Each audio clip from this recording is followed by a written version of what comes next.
Okay, so these are a couple of hip mobilizers specifically for your développés. So we're going to set ourselves up in a nice wide split stance. That we're going to be right up on our toe here, so really right up on a forced arch. And then we're going to bend gently into that front knee, not all the way. And then I want you to lift through the pelvis. So before we even move, see if you can get a little bit of a stretch through the front of that leg. All right, just find it switch on. And it might take a little bit of movement through the pelvis. Really think about dropping the tailbone down, lifting up through the front, and we should find that beautiful stretch. Once we've got that, we want to keep the body up nice and tall, and then we're going to take the knee forward and the heel back. Everything stays still as we glide forward and back.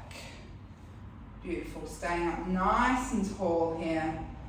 Really keeping that chest open, really keeping those hips open, so not letting them slide forward and back. And really keeping that beautiful stretch through that hip flexor. Beautiful. And then you're going to do it on the other side, so you'll change over. Same thing. So, as an example, I can stand here like this, and I don't feel anything. I feel no stretch. I can pull my body back. I start to feel a little bit, but not really. But bending into this knee and then sort of scooping my hips up, suddenly I can feel that stretch through there. So it's not a huge intense stretch. As you can see, I'm not gritting my teeth, I'm not in pain. It's just, okay, I can feel some tension there. Okay, so having a play around before you even start any of this movement is really important to make sure we've got the correct starting point.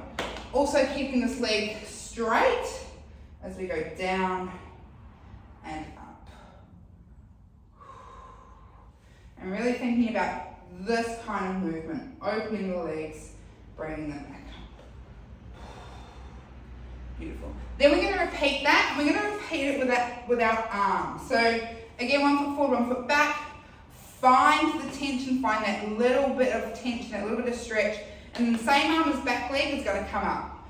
Then as we come down, we're going to reach over and then come up. Reach over, come up. So what we're trying to do, and it's okay for this hip to drop down a little bit. Sometimes it might actually feel a little bit nicer to actively feel the hip pull down as you reach across. And we're trying to get a stretch through here. Again, nice and super gentle, yeah? When we're working those hip flexors, we should be at a sort of like a 4 to 6 out of 10 at most. And then you'll do it on the other side.